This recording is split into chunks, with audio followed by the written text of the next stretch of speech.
할렐루야, 좋은 날입니다. 오늘 부활절입니다. 이 부활주일 이 예배를 통하여서 기쁨과 감사와 또한 하나님의 은혜가 넘쳐나기를 그렇게 축복합니다. 이 시간에 사도신경하심으로 신앙 고백드리겠습니다.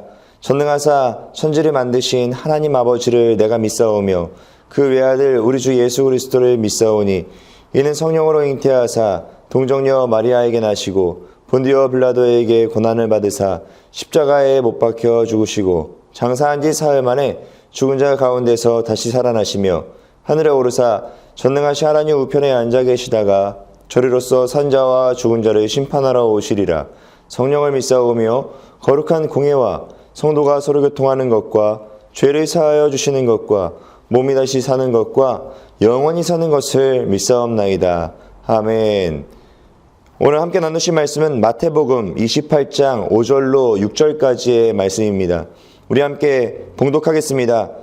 천사가 여자들에게 말하여 이르되 너희는 무서워하지 말라. 십자가에 못 박히신 예수를 너희가 찾는 줄을 내가 아노라. 그가 여기 계시지 않고 그가 말씀하시던 대로 살아나셨느니라. 와서 그가 누우셨던 곳을 보라. 아멘. 오늘 이 말씀을 통해서 예수님의 부활이라는 제목으로 은혜를 나누기 원합니다. 예수님 믿는 사람들 중에 간혹 가다가 이러한 주장을 하는 사람이 있습니다. 우리는 거룩하게 살아야 되는 사람들이기 때문에 우리들은 세상의 문화에 젖어 들어가면 안 된다. 그래서 세상에서 퍼져나오는 대중가요 듣지 마라. 영화 보지 마라. 세상과 멀리해라. 라고 주장하는 사람들이 간혹 가다가 있습니다. 그러면서 말하기를 교회 안에 들어와서 교회에 울려 퍼지는 찬양만을 하고 그리고 교회에 울려 퍼지는 찬양만을 듣고 그렇게 살아가는 것이 우리가 거룩해질 수 있다라고 주장하는 것이죠. 근데 이 틀린 말이 아닌 것 같지만 한편으로는 또 틀렸습니다. 왜냐하면 너무 흑백 논리로 이거는 맞고 이거는 그르다라고 얘기했기 때문에 그래요. 왜냐? 사람이 만든 모든 것들은 거룩할 수가 없습니다. 찬양 역시 사람이 만들어낸 거예요. 그렇기 때문에 찬양이 거룩하다라고 주장하기는 어렵다라는 거죠.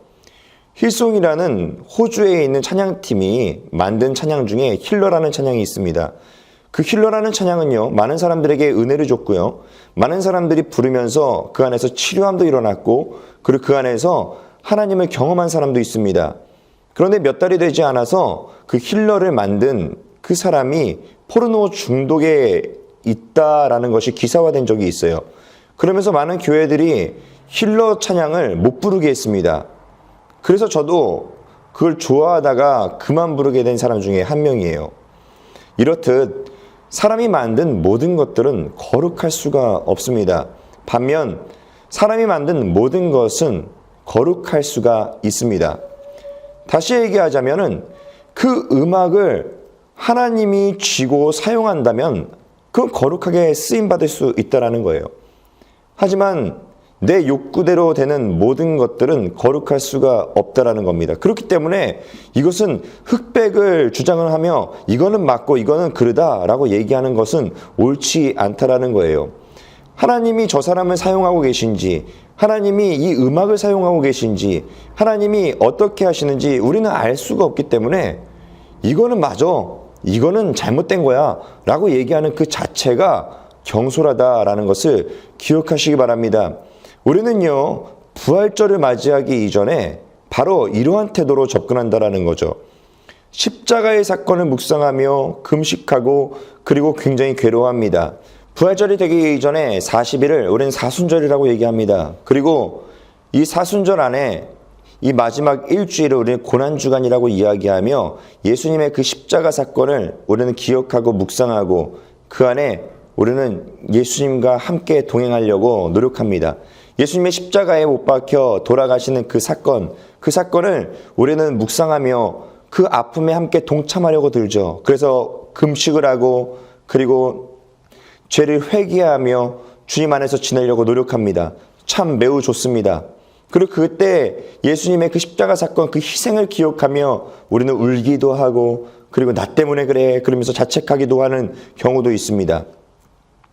이렇게 하는 이유는 바로 십자가 사건, 그 예수님의 그 희생에 대해서 포커스를 맞추고 있기 때문이라는 거예요. 예수님은 3일 만에 부활하셨습니다. 부활했다라는 것, 그에 대해서 포커스를 맞춰야 된다는 것에 대해서 더욱더 중요하게 여기시기를 바랍니다. 십자가의 그 희생이 매우 중요해요. 하지만 그게 다는 아니라는 거죠. 십자가에 못 박혀 끝! 그렇게 종교를 지은 게 아닙니다. 3일 만에 부활하셨습니다. 그렇기 때문에 우리는 부활에 대해서 희망이 있고 그 안에서 기쁨이 우리에게 주어졌다는 것을 기억하시기 바랍니다. 그래서 오히려 우리는 고난을 생각하면서 오히려 감사함으로 그 고난에 참여하고 그리고 감사함으로 부활을 기뻐하며 우리 것으로 받아들이는 것이 중요하다는 것을 기억하시기 바랍니다. 고난은 위장된 축복이다라는 말이 있습니다.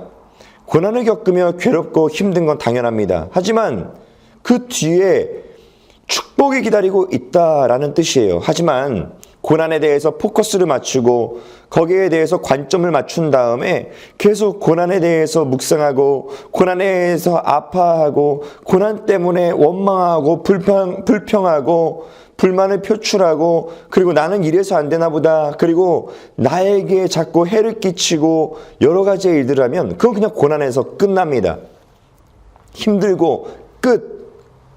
하지만 이 고난의 뒤에 있는 축복에 대해서 우리는 기대하는 거예요.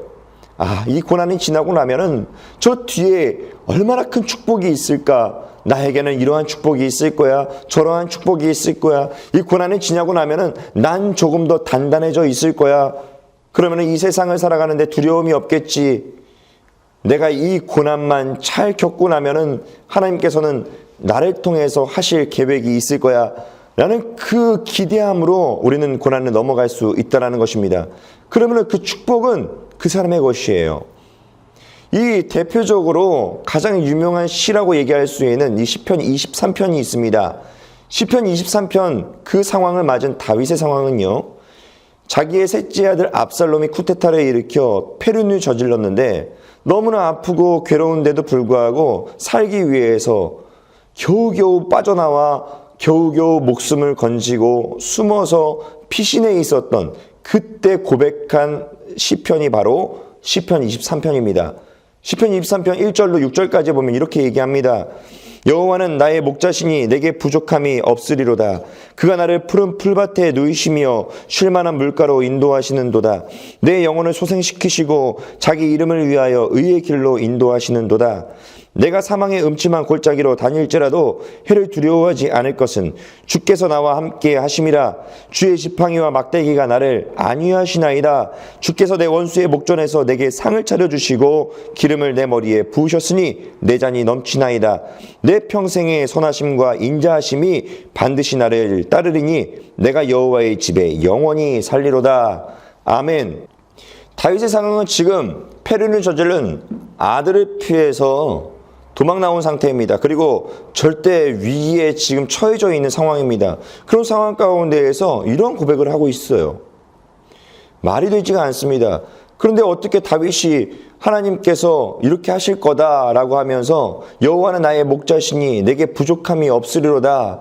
나를 푸른 풀밭으로 인도하시며 나를 쉴 만한 물가로 인도하시는도다 라고 고백하고 뿐만 아니라 거기서 그치는 것도 아니고 내가 사망의 음침한 골짜기를 다닐지라도 해를 두려워하지 않을 것은 하나님이 나를 지키시기 때문에 하나님의 지팡이가 나를 안위하시기 때문에 하나님이 지금 나와 함께 하시기 때문에 그렇기 때문에 나는 찬양할 일밖에 없다라고 고백하는 이 다윗 어떻게 이해할 수 있겠습니까?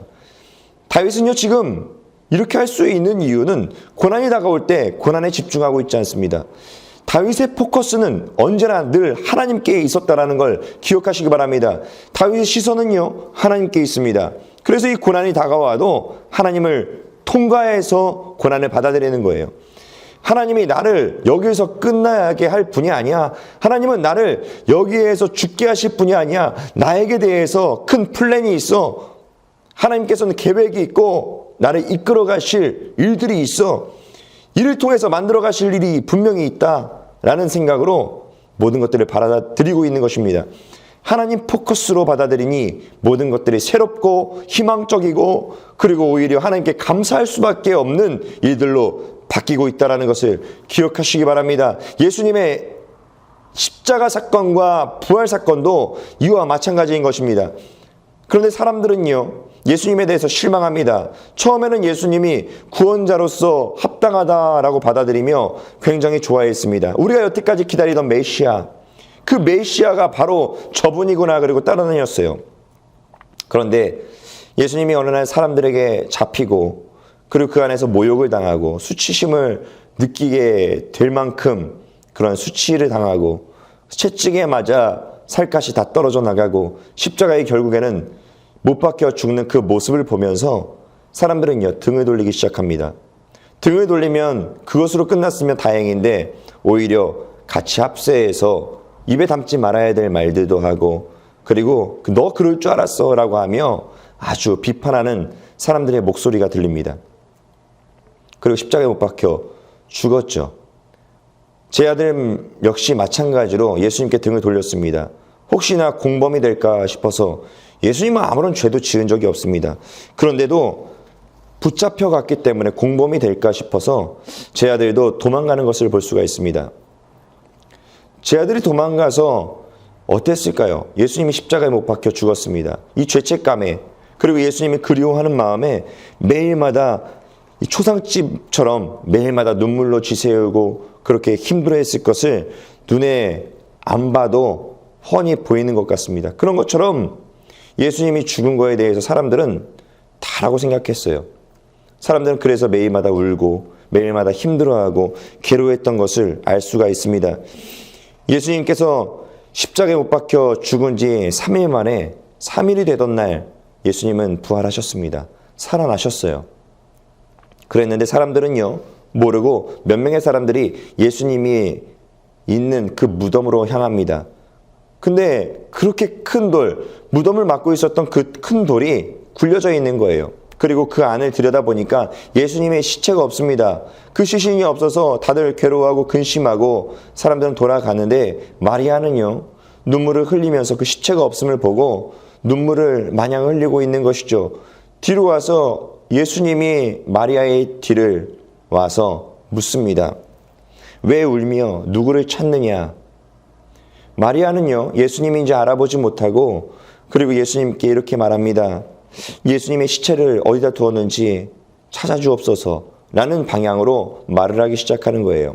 말씀에 요한복음 20장 15절에 예수께서 이르시되 여자여 어찌하여 울며 누구를 찾느냐 하시니 마리아는 그가 동산지기인 줄 알고 이르되 주여 당신이 옮겼거든 어디 두었는지 내게 이르소서 그리하면 내가 가져가리이다. 이렇게 이야기하는 걸 볼 수가 있습니다. 마리아가 왜 예수님을 못 알아봤을까요? 못 알아본 이유는 딱 한 가지 때문에 그렇습니다. 예수님이 살아나지 않을 것이다 라고 확신했기 때문에 그래요. 또한 예수님이 살아난다라는 생각도 안 했기 때문에 그렇습니다. 그러니 예수님이 살아나고 부활할 거에 대해서 생각도 안 했으니 예수님을 알아볼 턱이 없는 겁니다. 당연한 거죠. 그렇기 때문에 예수님을 알아보지 못하는 마리아를 볼 수가 있는 것입니다. 제 아들도 마찬가지로 예수님을 잘 받아들이지 못합니다. 그러나 제 아들은 좀 달랐어야 돼요. 제 아들은 그래도 예수님을 알아봤어야 됩니다. 왜냐하면 예수님이 살아계실 때 2번이나 말씀하셨어요.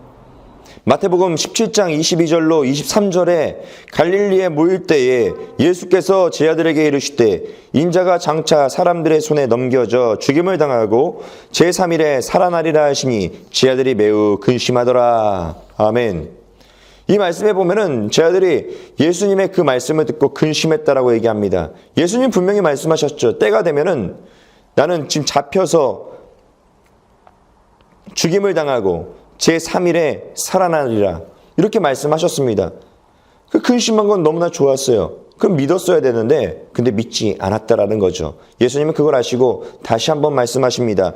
마태복음 20장 19절 말씀에 이방인들에게 넘겨주어 그를 조롱하며 채찍질하며 십자가에 못 박게 할 것이나 제3일에 살아나리라. 아멘. 이번에는 더 자세하게 말씀하십니다. 조롱하며 채찍질하며 십자가에 못 박혀 죽을 것이다. 그러나 3일 만에 살아날 것이다. 여기에 포커스가 있는 것입니다. 예수님은 이미 십자가에 올라가시면서 그 이전부터 생각하시기를 살아날 거에 대해서 포커스를 두고 있어요. 하나님 역시 마찬가지로 예수님의 살아날 거에 대해서 관점을 두고 있는 것입니다. 근데 제자들은요, 때가 되어 예수님께서 십자가에 못 박혀 돌아가시는 그 순간까지 지켜보며 마음 아파합니다. 왜냐? 예수님이 사람들에게 조롱당하고, 그리고 사람들이 비아냥거리기 시작하고 뺨을 때리고 침을 뱉고 모욕을 당해요. 뿐만 아닙니다. 채찍질 당해서 살갗이란 살갗은 다 찢어져 나가는 걸 볼 수가 있습니다. 그리고 그 아픈 몸을 이끌고 십자가를 지고, 그 무거운 십자가를 지고 골고다 언덕까지 올라갑니다. 올라가서 그 위에 달려 죽는 예수님을 볼 수가 있어요. 사람들은 거기서 끝난 겁니다. 십자가 사건, 그 고통당하는 예수님만을 생각하며 다 도망가고, 그리고 예수님은 점점점 잊혀가고 있었던 거예요. 예수님이요, 잡히시던 밤에 괴로워하면서 기도하는 장면을 우리는 성경을 통해서 봅니다. 그 장면에서는 예수님이 이렇게 기도합니다. 이 잔을 옮길 수만 있다면 제게서 옮겨 주옵소서. 하지만 내 뜻대로 마시고 아버지의 뜻대로 하여 주옵소서라고 하는 예수님의 그 절절한 기도가 나옵니다. 그 기도를 통해서 예수님이 얼마나 십자가의 고통을 두려워하고 있고 얼마나 괴로워하는지, 감당하고 싶지 않아 하는지 우리는 볼 수가 있습니다. 하지만 하나님께서는요, 이미 십자가의 고통을 이미 결정해 놓으셨다라는 거죠. 왜 그러셨을까요? 그 이유는요, 바로 부활이 3일 뒤면은 기다리고 있기 때문에 그렇습니다. 부활이 있는데 죽음이 왜 두려울까요? 바로 그겁니다. 하나님의 뜻은요, 하나님의 포커스는 바로 부활에 있었다라는 거죠. 예수님 역시 그랬습니다. 부활에 있었습니다. 하지만 그 고난, 그 고통은 겪고 싶지 않은 것은 마찬가지인 거죠. 겪고 싶진 않지만 예수님도 그 고통을 겪을 수 있었던 것, 부활의 축복이 기다리고 있기 때문에 예수님은 그 길을 갈 수 있었다라는 것입니다. 그렇기 때문에 그 길을 선택한 예수님으로 인해서 우리는 부활의 축복이 우리에게도 허락되어졌다는 것을 기억하시기 바랍니다. 예수님의 부활로 인해서 예수님을 믿는 우리는 죽음이 끝이 아니게 되었습니다. 예수님의 부활로 인해서 인생의 실패가 우리에겐 끝이 아닙니다. 예수님의 부활로 인해서 고난은 축복으로 위장됐음을 우리는 알 수가 있는 것입니다. 우리에게 고난이 다가오고 나를 죽일 것 같은 힘든 어려운 일이 다가와도 하나님의 포커스, 바로 이 부활에 대한 이 포커스를 두고 우리가 살아가기 시작한다면 우리는 다르게 보이기 시작하는 거예요. 고난도, 실패도, 좌절할 사건도, 죽음도 우리는 다르게 보이는 것입니다. 모두 축복을 위해서 이렇게 고난이 오는 것이야. 성공을 위해서 이 실패가 있는 거야. 우리의 기쁨을 위해서 좌절할 사건들이 닥쳐오는 거야. 우리의 부활을 위해서 이 죽음도 허락된 거야. 라고 우리는 받아들일 수 있다는 것입니다. 하나님께서 우리에게 예수님을 통해서 부활을 우리에게 선물해 주신 것, 그 이유는 바로 이러한 이유 때문이라는 것을 기억하시기 바랍니다. 십자가 사건으로 희생하고 끝! 그랬다면 우린 날마다 슬퍼해야 합니다. 우리는 망했다 라고 생각해야 되는 게 맞습니다. 하지만 예수님께서는 부활하셨고 그로 인해서 우리에게는 희망, 소망, 기쁨, 이 모든 것들이 허락되었다라는 것을 믿으시기를 바랍니다.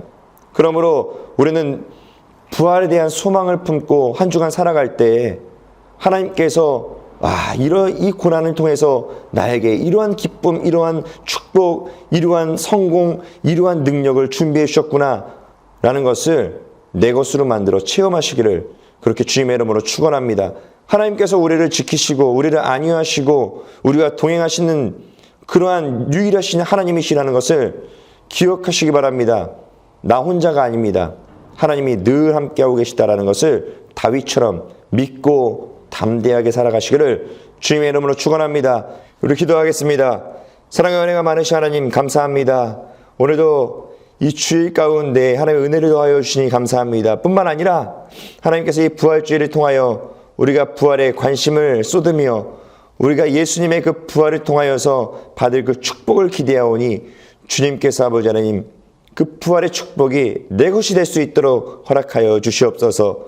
또한 아버지 하나님 주중에나 또 오늘 드려지는 예물을 통하여 하나님 기뻐 받아주시고 그 예물을 드려진 손길마다 하나님의 축복이 넘쳐나게 하여 주시옵소서. 제물로서 어려움 당하지 않게 하여 주옵시고 하나님께서 지금 있는 이 고난들이 다 축복으로 다시 새롭게 되는 역사를 보게 하여 주옵소서. 주님께서 아버지 하나님 우리의 어려움을 아시고 우리의 괴로움을 아시오니 이 모든 중에 잠잠하고 계신 것은 우리에게 일어날 그 축복은 비교할 수 없기 때문임을 믿사오니 주님께서 그렇게 하여 주옵소서. 감사드리고 주님께서 하시 그 모든 은혜를 기대하며 예수님의 이름으로 기도드렸습니다. 아멘. 지금은 우리 주 예수 그리스도의 무한하신 은혜와 하나님 아버지의 극진하신 사랑과 보혜사 성령님의 감동 감화 인도 축복하심이 오늘 부활주의 예배를 드리고 또한 세상 가운데 나아가는 우리 한 분 한 분 머리머리 위에와 가정과 생활과 환경과 또한 직장과 사업장과 하시는 모든 계획들 위에 지금으로부터 영원토록 하나님께서 함께 하시고 하나님의 축복이 부활의 축복이 가득하기를 간절히 축원하옵나이다. 아멘. 할렐루야. 우리 하나님께 감사와 영광의 박수 올려드리겠습니다. 오늘 또한 이번 주간도 앞으로도 더욱더 좋은 일이 일어날 것입니다. 예수님의 이름으로 축복합니다.